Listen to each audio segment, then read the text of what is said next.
Namaste everyone. So today I'm going to discuss about a very interesting topic. It's about the action of yoga. It means Kriya Yoga. So you can see the Sanskrit term Kriya Yoga. In Sanskrit, Kriya means to do, more of an action, to make it done, or in here this to do, Kriya. Yoga means, union body of the mind, of soul. So that means Kriya Yoga. These actually, why we call them Kriya Yoga in part of Niyama, which they comes as tapas as a third component, Swadhyaya, and Ishvara Parinidhana. If you can see the rungs here, 3 rungs, so these are 3 comes together as a Kriya Yoga. But what is Kriya Yoga? In ancient, mostly in the historical texts, they mentioned in Gita and also Maharshi Patanjali. These 3 tools, especially Niyama, tapas as a self-discipline, austerity, more like a path of action. If you can see here, karma yoga, karma, action, and swadhyaya means jnana, knowledge, knowing the self, or studying scriptures, or chanting mantras in the previous videos that I discussed that. And Ishvara Pranidhana means bhakti yoga, devotion, surrender to the God, or letting go of the ego, or not expecting anything of whatever you do. Everything you live to the God. It's more to the God, Ishvara. So these 3 components can lead you to the samadhi, or oneness or absorption. But in a more practical way, these 3 tools are how we can apply in the practice of yoga. So in karma yoga, like in tapas, for example, tapas, it talks about self-discipline.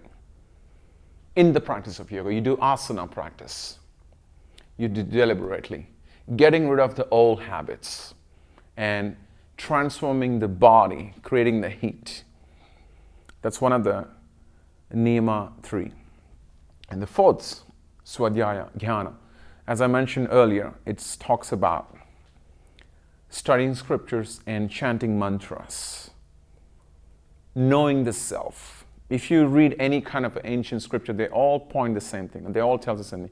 It's about knowing the self, believe in supreme consciousness. And if you move on to the 5th one, it's called Ishvara Pranidhana, more to the devotion, called Bhakti Yoga. So these 3 things, if you see here, karma, jnana, and bhakti, they mention in Gita very clearly. And so this comes as Kriya Yoga. This comes as Kriya Yoga. It's like the whole package. But by Patanjali, if you can see what he mentioned in the Patanjali Yoga Sutras, he gives you these 3 niyamas, tapas and swadhyaya and Ishvara Pranidhana. These 3 can bring you close to the samadhi. So they are quite practical. How practical they are in a modern way of practicing yoga. We need to change the ways we think and act. So I want you to think quite carefully now, and I repeat that what I said just now. We need to change the ways we think and act. For example, the external world, the charms and the temptations, the external world, with your sensory organs, you perceive and you receive that kind of energy from them. And it can make the mind sometimes quite agitated because it's too much. Sometimes, see, we all look for happiness, but in yoga, it's ultimately creating that union of the body, mind, and soul with the inner happiness and inner peace. If your inward is clean and clear, and external, the way you see, also is different. So, how do we, the ways we think and act, also, it's very important in the yoga practice. And the agitated mind is bound to disturbed and distracted very often. So it's like when it meets failure in worldly endeavors, the mind gets frustrated and tired. Such a mind resorts to the sloth and inertia and becomes stupefied. Something that it's not clear, you know. So it's also Kriya Yoga. It means practice in action. Practice in action.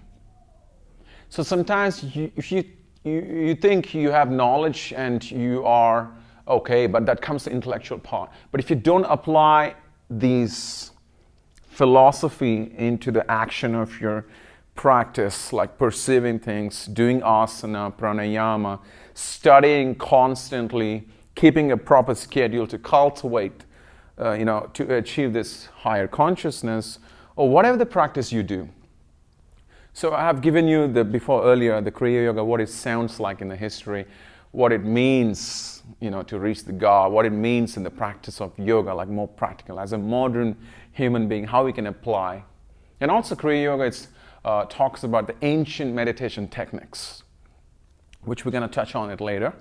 So I want you to just very deeply look at it. We need to change the ways we think and act.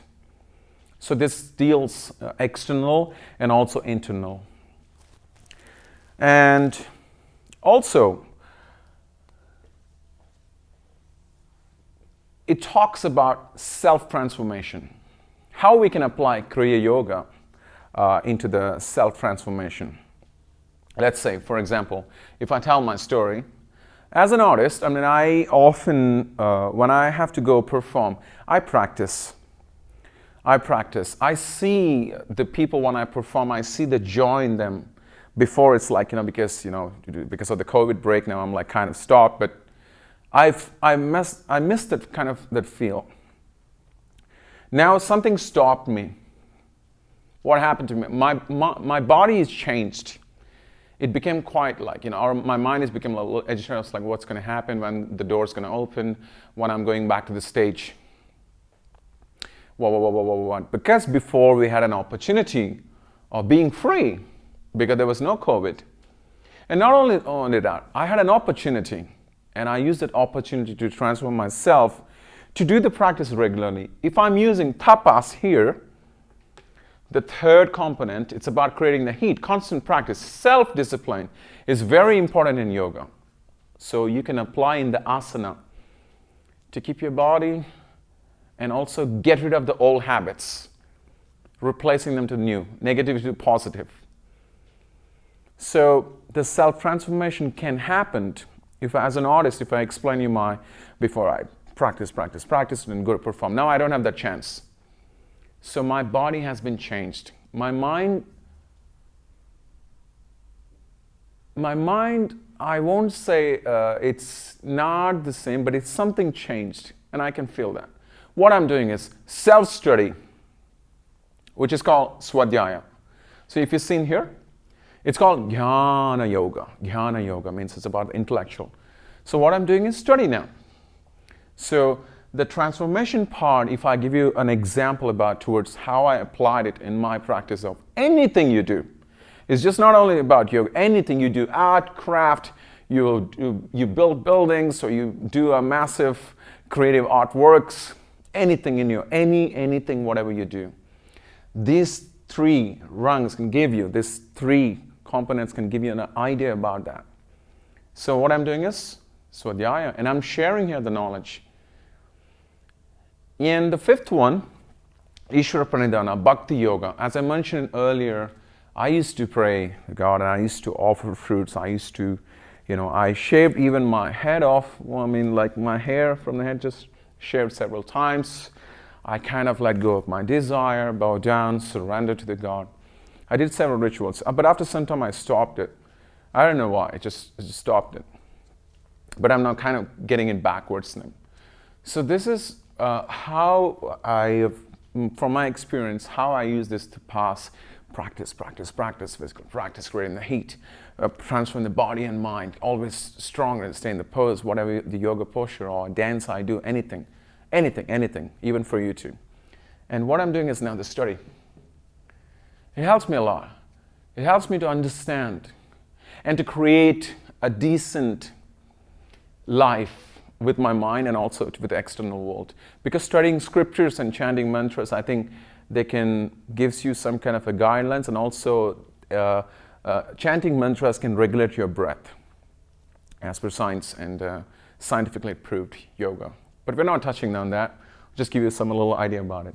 And Ishwar Pranidhana, it's about devotions more to the God and also letting go of your ego. It is very important. In the world, anger, jealousy, and also greed, and there are few more attachments. All this, you become, your mind is so crude. Your mind is like not clear. You want this. And it does disturb the breath. When it does disturb the breath, your nervous system is imbalanced. So that's where it comes to Kriya Yoga. If you can see in here, chakra meditation called chakra dharana, or staying in a silent meditation. Just remain calm, just watching your breath. For example, you just sit quietly and with a spinal column, straight spine. Just relax your palms facing down. Just close your eyes. And there are a few mantras also about the Kriya Yoga meditation. If you can go to the Google, there are different ways of practicing the Kriya Yoga. So that gives you more understanding about the image here, the chakras, to balance the chakras. As per text, as per meditation, often you've seen that the energy is hidden here in the root chakra called Muladhara. Is to elevate the energy to the Sahasrara. There is a particular techniques in meditation. So Kriya Yoga is mostly close to the meditation, which we are moving on to the next, which is asana, one of the 8 limbs of yoga. Yama, niyama, asana, pranayama, pratyahara, dhyana, dharana, samadhi. This goes on the list.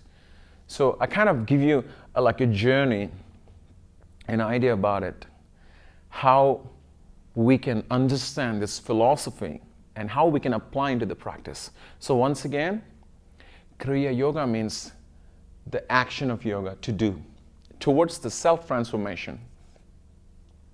So let's look at the sutra here. From chapter 2, first verse. If you can repeat after me, would be great. We try that, okay? Tapaha, swadhyaye, ishvara pranidhanani. Ishvara pranidhanani. The last one is Kriya Yogaha. Kriya Yogaha. If you put them together, they're composed metaphorical, like a music composition. You have to sound like you're singing, or like a rhyme, or there is a rhythm. Okay? Tapaha swadhyaya ishvara pranidhanani kriya yogaha. So there is the da-da-da-da-da. You can sit down. Anyways, that's chapter 2, first verse now. The meaning is, the path of yoga requires the cultivation of discipline, practice of anything you do, creating the heat. Self-awareness or self-understanding or knowing the self, swadhyaya, jnana yoga, knowledge now. And faith, surrender to the God or the supreme higher consciousness that you believe in, any shape that you believe. So that's the meaning of the sutra. And let's move on to, I would like to share something very important. The ideal of Kriya Yoga is that the awareness from a gross to go to subtle. The energy is going upwards. So in the meditation that you do, it is very important. So one technique is like staying in silence, just watching the breath. And also we call it kechari, the tongue rolling backwards. You stretch it out. You're taking it backwards. And you close your eyes, you remain silent, quiet, and just watch your breath. There's another one called chakra dharana. It's a chakra meditation. And the mantras goes Lam, Vam, Ram, Yam, Hum, Om. So these mantras, each time you chant one mantra and you pause and breathe, and one mantra it goes now. So it is just from the gross and just to settle to growing to your crown chakra and to create and feel that energy called Shiva and Shakti. And if your left side body is Ida and the right side body is Pingala, moon and the sun. And the center channel called Shushma, which is your spinal column should be in a very good condition about this now. Shushma. It is very kind, it's very gracious, this channel. So these three energy channels can be quite helpful, it elevates the energy. So these are like practices you can do in the meditation techniques now. It's a part of the Kriya Yoga practice and to achieve higher consciousness. And also, I'm going to talk about the tongue. With the tongue, you taste the food. With the tongue, you sense the sensation of whatever you taste. You take, drink, food, anything. And with the tongue, you can talk. Good, bad, gossip, even sometimes bullshit or anything. But with the tongue,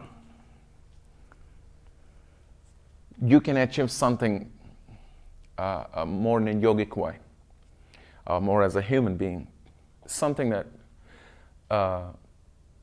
something more meaningful life, like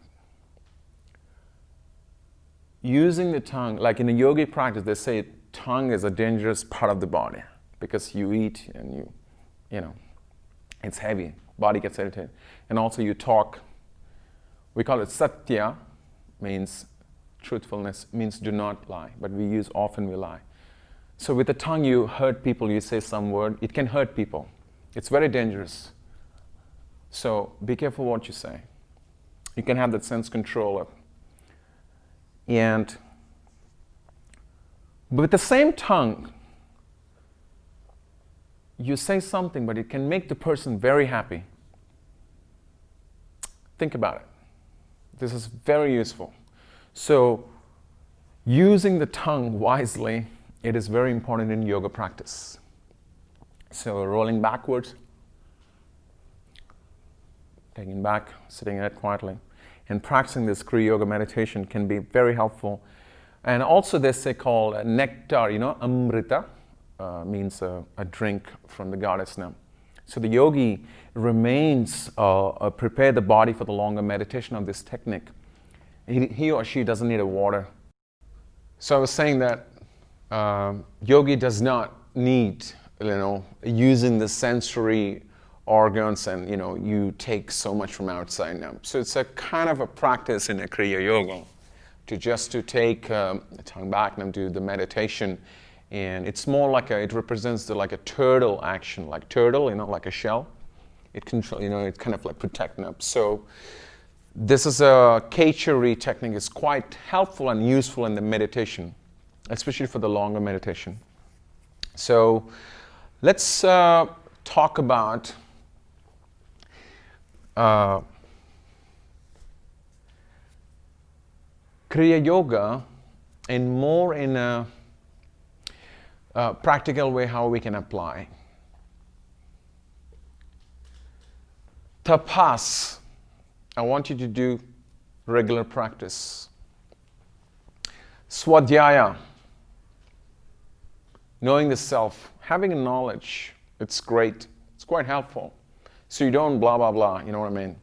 And also, you begin to listen more and understand more, and also cultivating the self and knowing the self. And also Ishvara Pranidhana, called Bhakti Yoga, means devotion. If you're a religious person, I think it's very close to your God. We call it puja, means praying. The theistic and Hinduism practice them, so you often pray enough. But in a more yogic way, if you're a modern man, like you kind of like letting go of the ego. So it's not like holding or something. It gets heavier. It's more internal practice. So these three niyamas, as a whole package of Kriya Yoga, Patanjali has mentioned so beautifully and depicted, so very well done, to give you a kind of a way to achieve the samadhi. And also I would like to suggest a few books. This is Karma and Bhakti Yoga, Swami Vivekananda. It is a very good book now. And also the meditation, the chakra meditation that I talk about from Grigor Mahel. It's about like yoga meditation through mantra, chakras, and kundalini spiritual freedom. So this is a great book. You can read them. And I would like to share a paragraph from Yoga Sutras Patanjali from Edwin Bryant. I'll read it to you. Vijnana Bhakshu notes, therefore, the Kriya Yoga of the Sutra denotes more than a Karma Yoga of Gita, and it says includes Bhakti in the form of Ishvara Pranidhana, means devotion, and Jnana in the form of Swadhyaya, means knowledge, knowing the self and study. Therefore, in Patanjali's Kriya Yoga actually incorporates three of the yogic paths outlined in the Gita: Karma, Jnana, Bhakti. The term Kriya Yoga is found frequently in older texts. As I mentioned earlier, they mention earlier many older texts like scriptures. States that the term is to be understood more accurately as ritual or worshipful act rather than the broad meaning. You know what I mean? Like a too broad meaning. So, or action. This would tie term more specially with the practice of Bhakti Yoga, which is eventually the form of puja, theistic Hinduism. For example, like Upasana. So the Vijnana Bhakshu draws attention to that fact that as the outer preparatory aspect of yoga, the three ingredients of Kriya Yoga specified in this sutra, also 3 of 5 niyamas. The second of the 8 angas or limbs, 8 limbs of yoga. So he considered the first 5 limbs, which Patanjali calls outer, as you learn the Yama 5, Ahimsa, Satya, Asteya, Brahmacharya, and Aparigraha. So those are like outer, and also preparatory aspect of yoga as is Kriya Yoga, Tapa, Swadhyaya, and Ishvara Pranidhana. The most important preparatory ingredients, says Vijnana Bhakshu. So it's based on the commentators, you know. So they have like back and forth. They have the different. So it gives you more deeper idea from the history. Hence, they have been selected here by Patanjali under the rubric of Kriya, in addition to treat their treatment later as niyamas. So our observation is here that Tapa and Swadhyaya are ancient Brahmin practices, the former central of Vedic purifying righteous, and later on recitation and study of the Vedic text. So accordingly, one can suggest Patanjali is providing something continuum with the mainstream tradition here, incorporating ancient and familiar Vedic activities into the marginal practice of meditation that he was systemizing. This might sound, woo, but I would like to read that because it is very important. This topic, Kriya Yoga, it is a great tool, trust me, guys. So I would like to share from the Yoga Sutras by Nikolai Butchman. I would like to read the last paragraph. It's pretty good. Kriya Yoga is a seed for 8 limbs of yoga, a seed. See how he mentions, so beautifully mentioned, seed. The 3 folds is a set of tools are integrated into the other practices. Inner growth involves changing the way we look at the things, the way we operate, our attitude and expectation. Applying Kriya Yoga to your life, to easiest to if we begin with a self-observation swadhyaya and to carry out the plan of tapas with the faith and humility of the Ishvara Pranidhana, being humble, modest. Ishvara Pranidhana also represents being humble, letting go of the ego. So the purpose of Kriya Yoga is twofold: to weaken our mental, emotional afflictions, kleshas, and cultivate complete attention samadhi. The practice of Kriya Yoga cause our reactions to previously uncomfortable or painful events to diminish, eventually transforming them into conscious and positive actions. Because the events are no longer push any of our burdens, this transformation clarifies and purifies our heart and mind field as chitta prasadhana, allowing us to focus our attention fully and perceive things as they are. So that's Kriya Yoga, how the philosophers, the Maharshis, the Rishis from the Vedic, from the Gita, these are the ancient scriptures that I'm mentioning, how they see as a Kriya Yoga. It's a very important tool. These 3 ingredients, like these 3 can be applied in anything now. It helps you to grow from inwards. So niyamas is actually internal practice. So I would like to wrap up with a talk, of few quotes. 2 quotes I like to share. One is, 1,000 miles of journey begins with one single step. Confucius. So, as I said, knowing is not enough. You must apply into the action of yoga. Practice in action. Changing the ways we think and act. And also about the self-transformation. It can apply in many ways, people. Meditation is the tool. Meditate. Just sit, meditate. Watch your breath. It comes itself. But it needs lots of practice. Letting go. You can't, I want this, I want that. It does not help in yoga. And also as a human being, you want to be free. Free-spirited, joyful. Yeah, very free. So let go if you can. I know it's hard, but keep trying it. Staying far from those objects that makes you feel anger or jealousy or anything, you don't need it. Just put them away. Using your tongue wisely. That's also very important. And the next quote. People may doubt what you say. This is very often, people may doubt. So for example, whatever I'm saying right now, maybe you may doubt for sure. Come on. We all are in the same path and same page. But they believe what you do. People may doubt what you say, but they believe what you do. What you do is very important, which is the action. Practicing, tapas, studying, swadhyaya, Ishvara Pranidhana, surrender, faith, humility, letting go of the ego. So these are Kriya Yoga. So these 3 things can give you an idea about how to live truly with the happiness and peace. So that's niyama, the 3 components that put it together as the action of yoga, practice and action.